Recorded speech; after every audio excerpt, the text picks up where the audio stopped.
Prirodna prihrana i zaštita biljaka je posebno aktuelna u vrijeme sadnje u vrtu. Tražimo prirodne načine sa kojima ćemo biljkama osigurati povoljne uslove za razvoj.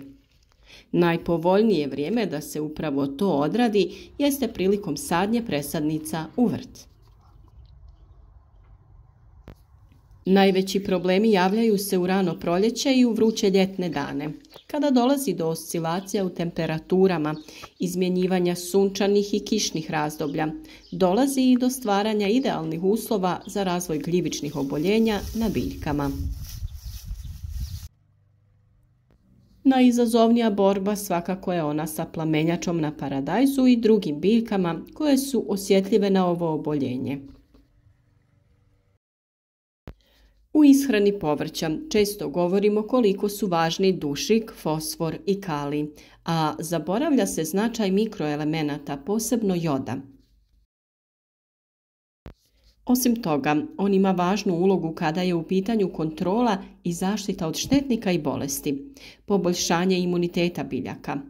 Upotrebljava se i za dezinfekciju tla. Nedostatak ovog elementa očituje se kroz loše zametanje plodova, truljenje cvjetova, biljke kasnije stupaju u fazu cvjetanja i plodonošenja, smanjuje se veličina plodova, opada imunitet biljaka i one postaju meta napada nematoda, ličinki i raznih gljivica. Pri nedostatku joda u samim plodovima smanjuje se sadržaj škroba i mijenja njihova kvaliteta i okus. Najčešće se koristi kao gnojivo, ali i za prevenciju bolesti kao što su plamenjača, pepelnica, truleži. Djeluje i na prve znakove infekcije. Upotrebljava se zalijevanjem ili kao folijarno hranjivo, to jest prskanjem preko lista. Jod kao gnojivo je prilično učinkovit za mnoge vrtlarske i cvjetne usjeve. Posebno osjetljivi na nedostatak joda su krompir, paradajz, tikvice, patliđani, repa, krastavci, luk, kupus, kukuruz, zelje, jagode, maline, suncokret i ukrasne cvjetnice. Jod se koristi u mikrodozama, to jest u malim količinama, jer veće koncentracije mogu spaliti biljke.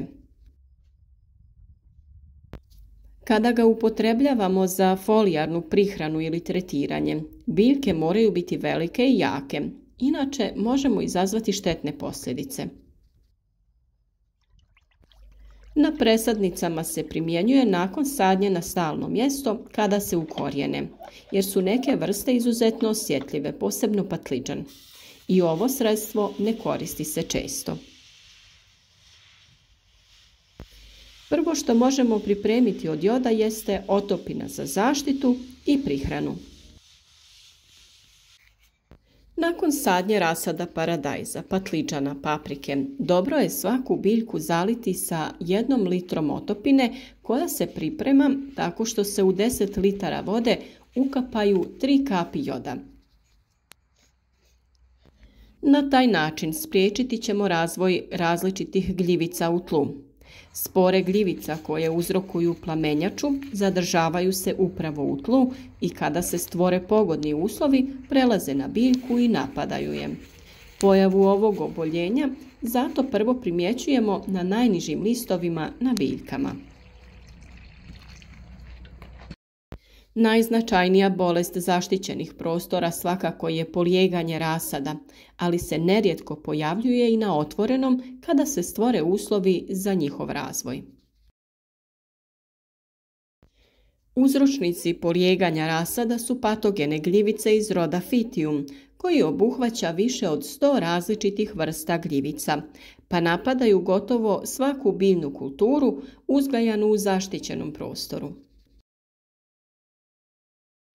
Ove gljivice žive u tlu, to su takozvane soil-borne gljivice, a njihova patogenost, to jest sposobnost izazivanja oboljenja, ovisi o uslovima, o vlazi, temperaturi, svjetlu, pH vrijednosti i drugim čimbenicima. Upravo optimalni kontrolirani uslovi koji se postavljaju radi osiguranja najboljeg razvoja biljaka u zaštićenom prostoru odgovaraju patogenosti ovih gljivica. Drugim riječima, bolji uslovi za razvoj biljaka znače i bolje uslove za aktivnost patogenih gljivica koje uzrokuju polijeganje. Biljke su obično napadnute u zoni korijenovog vrata ili prizemnim biljnim organima, a simptomi se javljaju u obliku truleži sjemena, paleži klijanaca ili tek izniklih biljaka. Napadnute biljke tada poliježu, a rast im se zaustavlja. Iz tog razloga sve biljke koje posadite trebate zalijevati sa ovom otopinom kako bi spriječili razvoj svih gljivičnih oboljenja. Za krastavce se na 9 litara vode dodaje 1 litra mlijeka i 12 kapi joda. Okupajte biljke krastavaca i površinu okolnog zemljišta. To će pomoći u uništavanju spora plamenjače i pojave kloroze. Sprječava se i pojava praškaste plijesni, a postupak se ponavlja jednom sedmično dok simptomi bolesti ne nestanu. U zaštiti kupusa primjenjuje se nešto veća doza joda. Na 10 litara vode dodaje se 40 kapi, a na svaku biljku izlijevamo 1 litru otopine. Može se koristiti i kao folijarno gnojivo, ali tada koristimo blažu otopinu od 5 kapi u 10 litara vode. Jod je potreban ne samo ljudskom organizmu, već i biljkama i životinjama. Ukoliko ga nema dovoljno, biljke će sazrijevati sporije, a može doći i do truljenja. Osim kao gnojivo u povrtnjaku, voćnjaku i vinogradu, koristi se i kao insekticid. Sprječava nastanak gljivica, bakterija i virusa. Osim toga, navodnjavanje jodom sprječava kontaminaciju biljaka, a istodobno se povećava imunitet usjeva. On kod biljke regulira protok vode i izmjene dušika u tkivima, normalizira apsorpciju kisika i uspostavlja proces fotosinteze. Jod je jako dezinfekcijsko sredstvo i zbog toga se koristi samo farmaceutski jod koji možete kupiti u svim apotekama. Kao što sam rekla, važno je da mlade presadnice zalijevate ovom otopinom nakon presađivanja na novo mjesto kada su one dovoljno jake. Dodatak joda posebno je koristan za sadnice paradajza, krastavca, patliđana i paprike. Kako bi se dobila čvrsta i otporna sadnica, sjeme se prije sjetve može natopiti jedno 6 do 8 sati u otopini pripremljenoj sa 2 čaše vode i 1 kapi farmaceutskog joda. Paradajz često oboljeva od plamenjače i zbog toga je potrebno dobro osigurati ovaj element. Za zaštitu paradajza od podmukle bolesti koristi se otopina joda i mlijeka. Mlijeko se stavi u posudu te razredi sa vodom u omjeru 1:10 i na svaku litru pripremljene otopine dodaje se 1 kap joda. Dobivena otopina prska se po biljkama 3 puta u sezoni u razmacima od 10 dana. Prskanje je najbolje vršiti u kasnim večernjim satima prije nego padne rosa. Jod je dobar za jačanje imuniteta jagode i izvrstan je pokretač rasta. U proljeće, nakon što smo sigurni da više neće biti snijega i da se kompletno otopio, nasad jagoda tretiraju se otopinom od 10 litara vode u koje smo dodali 10 kapi joda. Postupak se obavlja 3 puta svakih 10 dana. Tretman ne samo da jača, nego i štiti biljku od sive truleži. Kućne biljke također vole ovaj element. Da biste produžili cvjetanje i poboljšali njegovu kvalitetu, 1 do 2 kapi farmaceutskog joda razrijedite u 1 litri vode i zalijte biljke. Vrtlari također mogu učinkovito koristiti jod za borbu protiv insekata koji ugrožavaju nasade.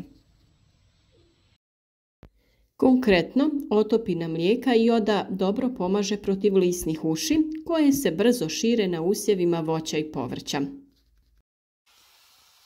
Za pripremu smjese koristi se omjer mlijeka i vode 1:10 i na svaku litru otopine dodaje se po 1 kap joda. Ukoliko koristite litru mlijeka i 10 litara vode, tada dodajete 10 kapi joda. Sličan sastav obilno se prska po drveću i grmlju kada se otkriju štetnici. Za suzbijanje mrava je učinkovito navodnjavanje tla koje štetnici koriste za svoja skloništa sa otopinom joda u omjeru od 2 kapi na 5 litara vode. Vrlo je važno da dobro pazite i dozirate jod u ovim pripravcima. Premašite li navedene doze, tretman ponovite više puta nego što biste trebali ili ga koristite uz dodatna gnojiva bogata jodom, doći će do kontra učinka. Biljku bi mogli spaliti, a možete i uništiti korisne bakterije iz tla. Iako je ovo prirodna zaštita i hranjivo, vrlo je važno da se koristi u navedenim količinama.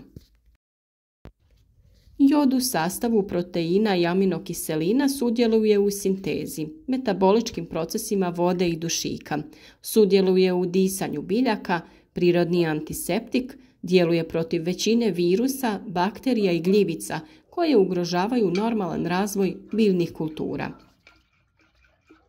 Također biljke moraju održavati potrebnu razinu joda tokom razdoblja formiranja pupova i plodova.